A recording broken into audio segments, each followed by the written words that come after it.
All right, Shalom. Before I start, I'm going to give all praises to Yahweh Bahasham, Yahweh Shai Bahasham, Rakakodash. Double honors to the elders and apostles of Great Millstone. Peace, blessings, and salutations. Salawek to Akim, Wa'akwa. Learning and teaching in truth and sincerity. Another video through the Spirit, modern day Madness Prophecies. All right, digging into what's been going on. All right, we'll start with the food recalls. Actually, no, I'm Slakia. The brick bitch. The Lord got that hoe, and I'm happy. It's about time we see some justice out here in these streets. All right, the Ethiopian woman, whatever she is, right, because she's not an Israelite, she's a wannabe. She ran that scam saying, you know, black men don't protect black women. Then she pretended that she got struck with a brick and she had an allergic reaction. Well, guess what? It says, breaking, a woman who went viral after claiming a man assaulted her with a brick in Houston has been charged with felony theft by deception after allegedly raising tens of thousands of dollars on a GoFundMe scam. And that's exactly what it was. And she is known for doing a couple scams like that. And she's known for just being a staunch hater of men. So Yahweh Bashem, Yahweh Shai let a little bit of vengeance come her way. And I'm glad about it. You know, we need to see more of it. Hey, as we get closer, you know, 40-some thousand dollars, bro. Hey, you can get a brand new SUV with that. You know, right? A base model and be straight. And not have to pay no more money on a car, man. Suckered all you niggas and you black women. Played on your false emotions that black men in general hate you. And it's actually most simple ass niggas, they mama is black. So that's all they know is they black mama and black women, right? But the narrative that Esau Edom has made popular is that black men are unprotected and we don't care about our women.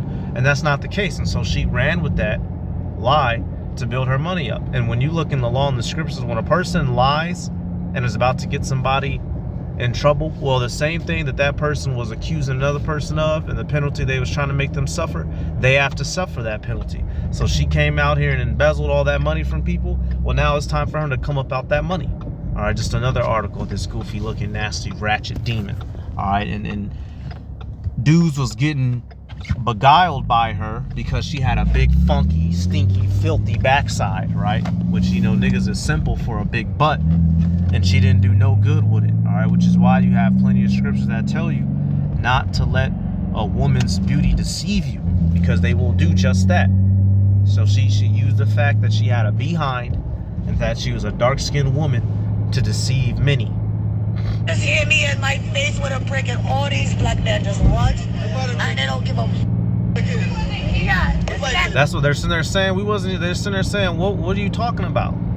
For and y'all who've been around, y'all have seen this clip already, so I can talk over it and shit. What do y'all do? I want y'all to be a man. I want y'all to be a man. Y'all gonna let a man hit me in my face. What have I ever done to anybody in my life to deserve this? I never did anything in my life to hurt anybody. Literally, a man asked me for my number. I said no, and he picked up a brick in front of so many men and was like, what are you gonna do? So he asked for your number inside the club, and then y'all magically teleported outside the club, and he hit you with a brick. You know, hey, y'all, look. And I remember when this was first coming out, y'all, there were certain people in the comments before all this information came out. There were people like, man, when you get hit with a brick, your bones get crushed. Meat and flesh get crushed. It don't swell up like that. People was like, man, that's an allergic reaction. She full of shit. And come to find out, she was full of shit, y'all. That's why, hey, as somebody says, I forget who I heard it from, man, but somebody said you don't ever believe a story about a man based off the words of a woman, and that's one of the coldest lines I've ever heard from somebody in the world, and that's just true. All right, you don't judge a man based off the words of a woman. Deuteronomy 29 and not 29, Slack, Deuteronomy 19 and 19, real quick. So I just wanted to run that little victory lap, you know, brothers. Another one down. Deuteronomy 18, we'll start at 16.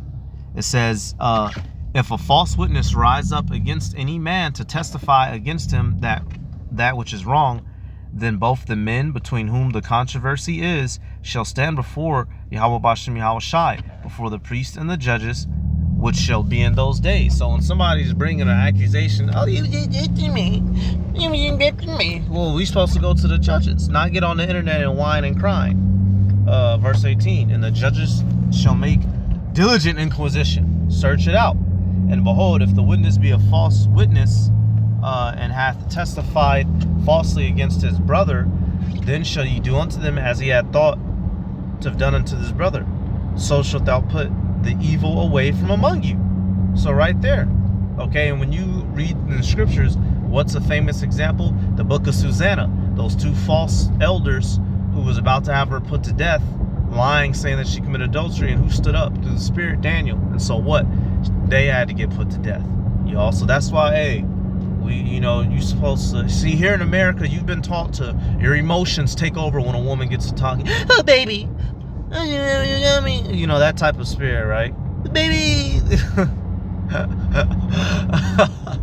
Niggas fold, right? Well, we ain't supposed to fold. Judgment is judgment. And as men of the Lord, we're being reminded to have that mentality when it comes to judgment and not to lean on emotion. So this is something real quick. It says startling new report finds hormone warping chemicals in 99% of food sold in American stores, which may raise risk of cancer, autism, and infertility. And these are famous food brands that some of us might have in our cabinet. So brothers, man, if you can, certain things, bro, just do it out. And my thing, this, y'all, with the diet and the food situation, right? Granted, we're in captivity. We can only afford what we can afford. But I'm gonna say this: if you got a fucked up ass body, and you're always complaining that you're sick and all this and that, and you eat like shit, then that's on you. So don't come crying to me with that shit, bro. And I'm being dead serious. Woo-woos, drinking Coca-Cola. You got gout. Well, maybe you shouldn't be drinking Coca-Cola, bro. We're the prophets. Exercise discretion and wisdom. Okay, you can sweeten your water up. You can put some fucking honey in some shit, right? Don't be like these simple ass people that we're around. If you get what you can afford, that's healthier, right? That's in your means. And these are just concentrated areas of places that's affected. We know everything is fucked, y'all. Obviously, we get the best of the worst, but there's certain things you can stop doing, like eating fucking McDonald's. If you're in the truth still eating McDonald's, that's questionable. Is added again, and this time the recall is massive, and not only Quaker Oats is added again, and this time the recall is massive, and not only that, they have my favorite thing on the list. Whew. When I saw that, I was like, OMG. Just ate one recently. I don't know what to say about this. We got to talk about the new Oats recall, Quaker Oats. So you see she's talking about Quaker Oats, black woman throwing her spin on it. It says Quaker Oats recall list. See the dozens of products being recalled for salmonella concerns. So brothers, take heed. If you got some Quaker Oats shit, right? Recently bought, it may be a good decision just to throw the shit away. This is daily, modern day Madness and Prophecies. So I'm keeping you up to date with what's going on. So if all of a sudden you start suffering from salmonella, there's a very good chance that it's some Quaker Oat related shit in your household you need to trash. All right. Gatorade bars on list, salmonella risk, Captain Crunch cereals. What all we got? Okay, so then I'll go directly into it. But Quaker Oats products, y'all. Says Quaker Oats, Frito-Lay, and cheese recall. So be careful of these things, currently, as of right now. What was the other clip? Here we go. This ended up making my way out to one of the farms, and there I filmed some of the most severe sea lice infestations that's ever been recorded. Corin was able to capture footage of salmon being eaten alive by an infestation of sea lice parasites. A common reality of fish farming across the world. It was sad to think that this incredible species, which had evolved for millions of years to migrate across entire oceans and navigate up rivers to reach the exact same spawning grounds they were born in, were now confined to swim in circles in their own filth. So it's estimated that each salmon farm in Scotland produces organic waste equivalent to a town of 10 to 20,000 people. And taken together, it's estimated that the Scottish salmon farming industry produces organic waste equivalent to the entire population of Scotland each year. This is where salmon go to die from the farms. Maybe 50% of the salmon are dying from egg to plate, from hatch to catch. And this is the mortality mountain. This is a symptom of factory battery salmon farming. These fish are dying from anemia, lice infestation, infectious diseases, chlamydia, heart disease. This is welfare abuse. So far from being a panacea for the world food problem, salmon farming is a waste of resources. It's biological nonsense. The stench was horrifying. These weren't the bright orange and pink salmon I'd seen in the commercials. So, farm salmon, without colorants being added to its feed, would be completely grey, to the extent that salmon farmers can actually select, ended up making... So right there, you see all the salmon, they down here down bad too, y'all. So the point of me showing all this, y'all, you know, make the right choices. And Lord willing, obviously, you know, you put some prayer with it and action behind it, and the Lord will have you, you know, blessing your body, because you're putting things in there that are better off than things that are worse. Although certain things are cheaper and or they may taste sweeter and saltier and make you feel good, but they're adding fat to your body and they're breaking shit down that's important, your organs. It's not proper nutrition. All right, well, we're gonna be able to really have some good food in the kingdom. As of right now, you know, prioritize your health over taste. Sirach 30 and 25, a cheerful and good heart will have care of his meat and diet. That's the point I'm focusing on. Have care of your meat and diet. Otherwise, you know, when you get to breaking down, it shouldn't be a mystery. All right, so on to the next. Let's take a look at some of the racial components in the societal breakdown of what's going on in Babylon. Studies on this. Local news overrepresents black folks as perpetrators, overrepresents white folks as victims. So the message that gets sent is they're dangerous, and specifically to you. They are not only bad people, they're going to hurt you. So therefore, we want to keep them on that side of town. We want to keep their children in those schools over there. We don't want to work around them. We don't want to live around them, et cetera, et cetera. So I think that message comes through loud and clear in the way that media represents people of color. You know, whenever thinking about Tamir Rice, the 12-year-old child that was shot in Cleveland by police, when that happened, what did they do? The first news story in Cleveland that made a big splash was about Tamir Rice's parents and the history of domestic abuse and criminality among his parents, not about the cop that killed him. We talk worse about black victims than we do white killers. What did we say about Ted Bundy? Oh, he was so smart, and he was so quiet, and he always seemed so nice. Every time one of these white boys goes and shoots up a school, what do we say? We had no idea he was going to do this. So we talk better. We have more sympathy for white folks who commit mass murder, bury bodies under the house, cook them up in a soup pot, and eat them, right? Than we do black folks who were killed by police. We start digging for every bad thing they ever did. We want to know if they had a juvenile record. We want to know if they'd ever been arrested. That's what the media does. And until that changes, I'm afraid white folks will stay in denial, and it'll be very hard for us to move forward, whether we're talking about cops or just average everyday folks. Studies on this. Local news Hey, so he's not lying, you know, so you know, hey, we get pointed the finger at as if we're the bad guys of the planet Earth, but really Esau Edom is the bad guys of the earth. Matter of fact, let me get something for all right, Salaki, we'll go to 1 Corinthians. There's that one scripture in Sirach 13, you know, the rich man, right, he does wrong and still threateneth. But we'll go 1 Corinthians 4 and right here 13, it says, being defamed we entreat, we are made as the filth of the world, and are the offscouring of all things unto this day. Now this is primarily dealing with the apostleship, you know, us brothers, right, who go out and do this work. We're made as the filth of the world, the bad guys, when all we do is preach the Bible. But our people as a whole also entirely, us Israelites, here it is, everybody didn't have us in slavery, everybody makes their money off of us, markets to us purposely, you know, does things to keep us down, right? But we're the primary villains of the planet. We don't got no power, we don't got no nukes, you know, niggas don't know they daddy, niggas can't spell their own name hardly, but we're the bad guys, and this shit just doesn't add up. And when you're starting to think with higher level, you're like, man, something not right in the world. And that's, you know, the spirit that hit everybody, you know, before you woke up to this truth. Something hopped on your spirit to become inquisitive, and you come to realize that this man, Esau Edom, he is actually the villain of the earth. How so? Let's see. Is it the same as the British? Well, our food supply is poison. Yeah. It was taken over by one group of people, and they own the rights to the seeds and all of that type of stuff, and they forced out all of these farmers. If their seeds blew onto their property, they could farmers. If their seeds blew onto their property, they could sue them for using their seeds. And the media just ignored all of that because they get paid by them. That's sort of what is going on globally, is everybody's is just choosing money of the bag, as fucking kids say nowadays.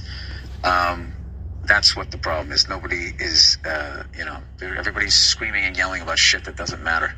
Like stand-up comedians, they'll yell about that, but they won't talk about literally people poisoning their own countrymen. I mean, they should be fucking put to death for what they did. There you go. There's a hot take. Hey, he was going in, bro. He said they should be put to death for this shit, bro. He was going in, you know. Whether he's an Edomite or a Jake, it'll be found out in the kingdom. But the spirit be hopping on him to call out this hypocritical ass country, America, and the actions of the Edomites as a whole, right? And he said something too that I resonate with: the bag. Niggas chasing me. You gonna die for that damn bag? Fuck the bag. All right. He said the kids these days be saying, yeah, man, you man, to some overinflated dollars. That's what you run into, some overinflated dollars. So who is the villain making this life hard here on the earth? Esau Edom. What is he taking from the earth? Revelation 6. Basic shit. Revelation 6 and 4. And there went out another horse that was red, and power was given to him that sat thereon to take peace from the earth, and that they should kill one another. And there was given unto him a great sword. Who is that red horse taking peace from the earth? Esau Edom, the so-called white man. How does he do so? Rolling around, killing and stealing, and forcing his way of life upon all that live. All right. Okay, I remember, I believe his name is Bill Burr. All right, but Esau Edom, he is the guy taking peace from the earth. Yep, Slakia, Bill Burr. All right, it took me a second. I believe that's his name, if I'm not tripping. But so you see, you know, he's pointing the fingers at us. He's the bad guy. And so who is really, you know, behind the scenes, pulling strings? I'm gonna pull up the video and I'm gonna let it play through, and I'm not wholly gonna say much. Oh shit, because I don't want them to take the video, so I'm just gonna let the video play and not say a whole lot, because these people, since they're pulling the strings, you know these people, how they get down. You shouldn't tell. Maybe you shouldn't tell anybody that I said this, but you know all those tropes about Jews controlling the world, or at least wanting to control the world, they're actually true. Our goal as Jewish people for the last 3,300 years since the revelation at Sinai has been to control the world. Now they're not those people, but they, some of them believe that they are. So how are they acting with that knowledge? Are they using that knowledge to restore good to the earth, to let everybody know their true nationality, and to bring peace on the earth? No. What are they doing with it? We're seeing. Look at the world now. You see what they're doing with it. Jews run the show in the world, not because they want, because that's what God wants. And it's written in the Torah that the non-Jews admit that is the word of God. If they didn't admit, what's the proof? But in the Torah it says that in every nation you will be, you will always be the highlight of the place. Even though we have a very small community compared to America, 300 million Americans, 5 million Jews. No comparison. But the Jews are everywhere. Politics, all the assistants of Trump, Jews. All the assistants of Sleepy Joe, Jews.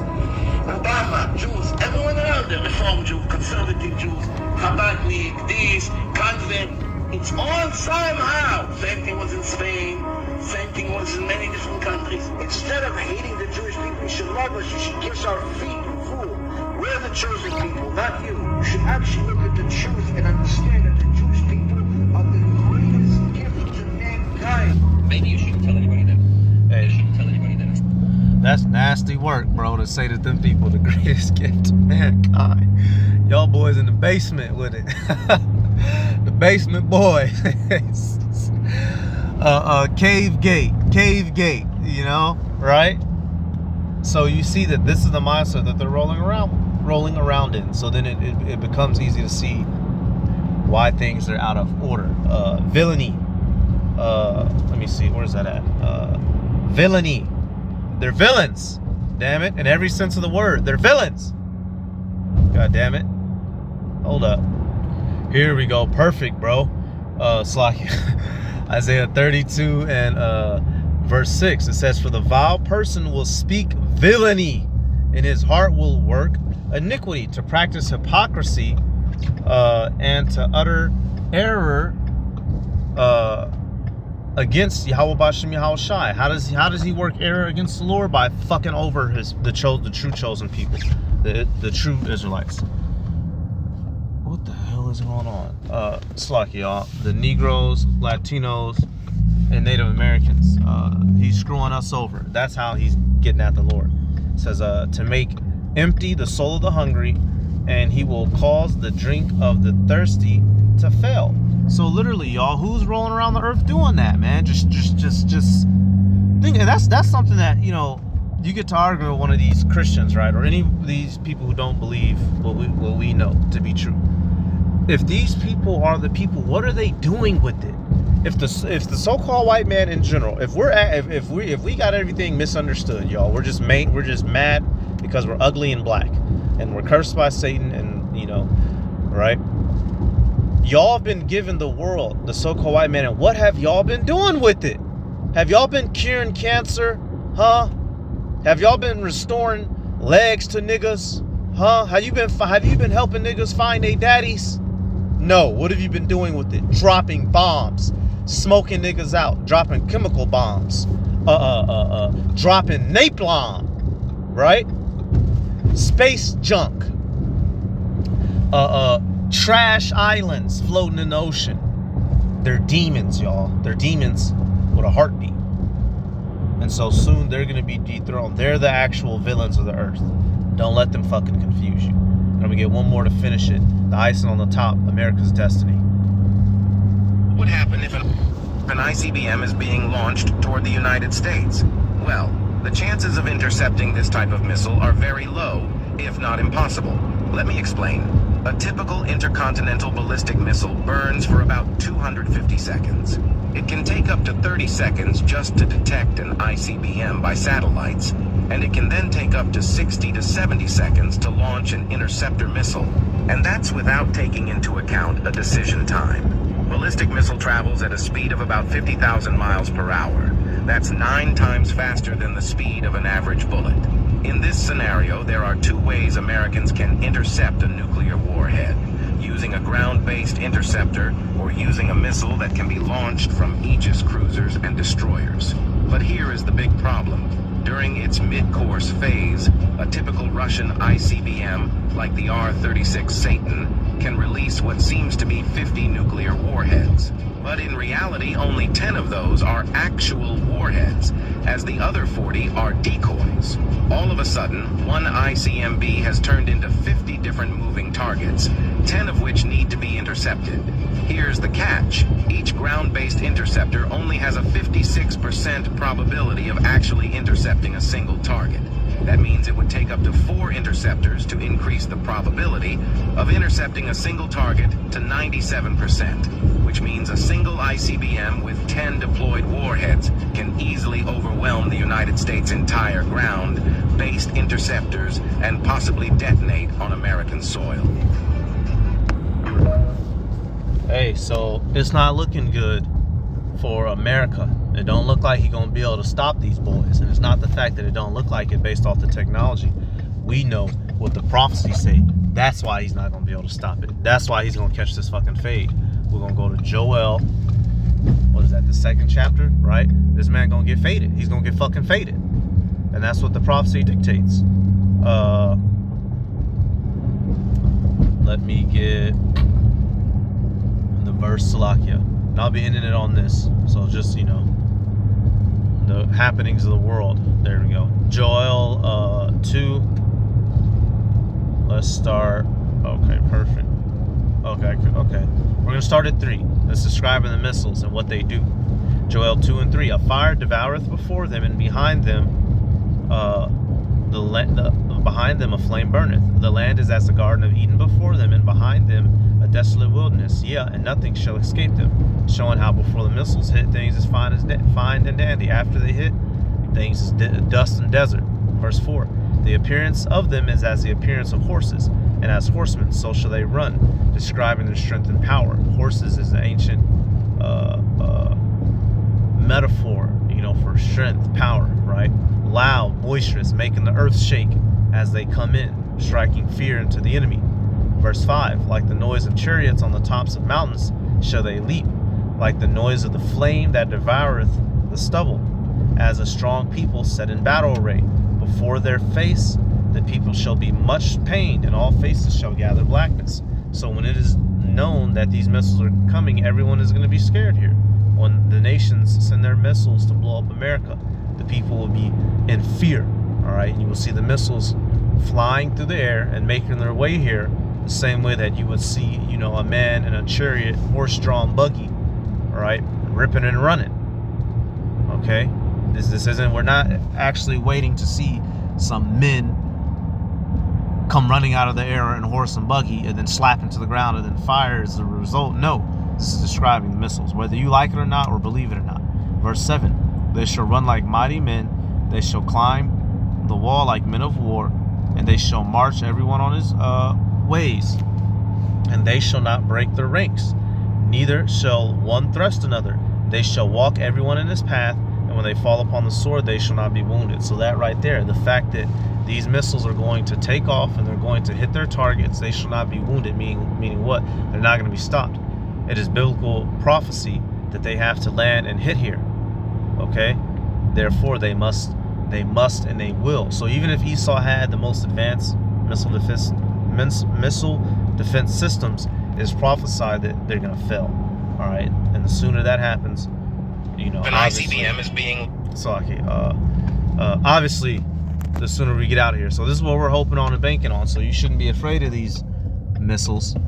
You should be looking towards them. What you should be afraid of is Yahweh Ba'Shem Yahweh Shai. So we got to do what's right so that we're, counted on the good side. So that's about it. I'm going to give all praises to Yahweh Ba'Shem, Yahweh Shai Ba'Shem, Baruch HaKodash, to honor the elders and apostles of Great Millstone. Peace, blessings, and salutations. All the Akim Wa Akwa, learning, teaching, and truth and sincerity. Shalom.